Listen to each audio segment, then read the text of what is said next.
Hi everybody, it's great to be back here again. Itamar. It's Friday, Pashat Vayigash. We're about to end the fiscal year, the secular year, and I thought it was a great opportunity to continue our series on plant life on Itamar. And today I want to show you a plant which is called rakefet, or in English, the Persian cyclamen. Rakefet in Hebrew comes from the Arabic name rakaf, or it's also known as Solomon's crowns, in Hebrew, Nezer Shlomo. And we're going to talk about why it has that name and what is cyclamen, what does that mean, what does that refer to. So I'm going to now turn to the plant itself, and you're going to get hopefully some interesting knowledge about the plant life in the land of Israel. I want you to get a good look at the plant. If we're looking at the leaves first, the leaves are shaped very beautifully like hearts, and they have little like sore edges over there, very slight sore edges. And the beautiful colors of the petals, the purple color. This is called in Hebrew Solomon's crown. In English, it's called the Persian cyclamen. And the reason it's given the name cyclamen is because the bulbs of the plant itself are poisonous. And the form of poison is called cyclamen, where it protects itself from predators by having a poisonous bulb that wouldn't be eaten by these predators, and it survives that way. Now, there's a beautiful midrash that talks about this plant. King Solomon was out there and taking a nature walk. And lo and behold, a rakefet, in Hebrew we call it rakefet, or Nezer Shlomo, or Solomon's crowns, has a lot of different names, and he's out there and he looks at the crown of the plant and he goes, you know something? I want a crown like that. And he tells his artisans to prepare him a crown. And it's so beautiful, and he's enjoying that beautiful crown that they prepared, looking like the rakefet, looking like this beautiful plant.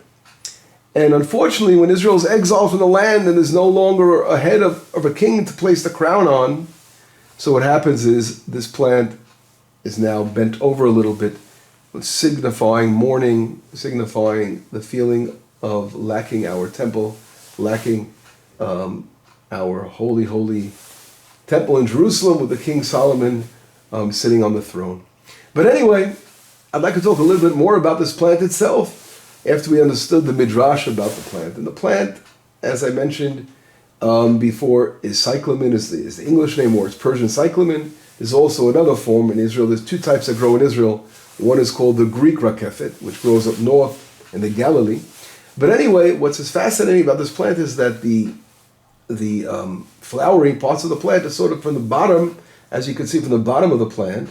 If you turn it over, you can look inside and you see the reproductive organs of the plant, which is usually unusual. It's probably to protect it from the rain, since it flowers from October all through the rainy months, really to the beginning of the summertime, to around the beginning of June.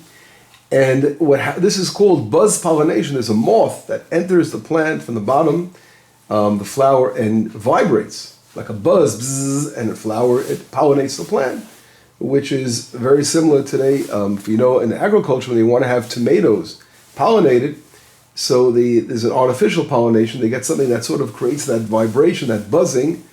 And I have a friend of mine that has a farm here in Itamar. They actually use a toothbrush, an electric toothbrush that makes the buzzing, and it helps pollinate their tomato plants. But anyway, as we can see, the 5 petals on it, and at the bottom of the crown, inside the flowering parts. This particular plant is very special in that the little fruit that are formed are about 8 millimeters, almost barely a centimeter. They have inside, of course, the seeds, and they fall within crevices of rocks, and that's how they sort of hang out. That's how they protect themselves, and they hang out near the mother plant. A lot of times we see in flowering plants that they're sort of, the flowers go to long distances to spread. Here they like growing next to the major mother plant because it's already proven itself to have a nice ground and beautiful ground for continuation of the plant life. But anyway, that's a couple of words about Solomon's crowns and the story behind it.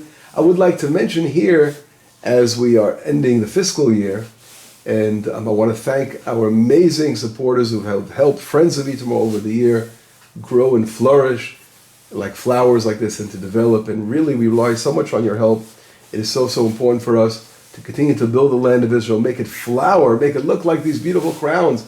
And the crowns will no longer bend over. We want to make a nice place where this nice, beautiful city here, where the crowns will stand firmly in our land, in our temple in Jerusalem, as we build the land here in Itamar. So we, of course, appreciate greatly your wonderful support And thank you and be blessed. Have a beautiful year. It should be a successful one. Fiscal year, of course. We know the year begins in Tishrei. That's our Jewish New Year, but this is another beginning, and all beginnings are always important, and we want to bless you all with that beautiful New Year. Blessings, Shabbat Shalom, and we shall all be in touch. Shalom, shalom from the land of Israel. Bye-bye.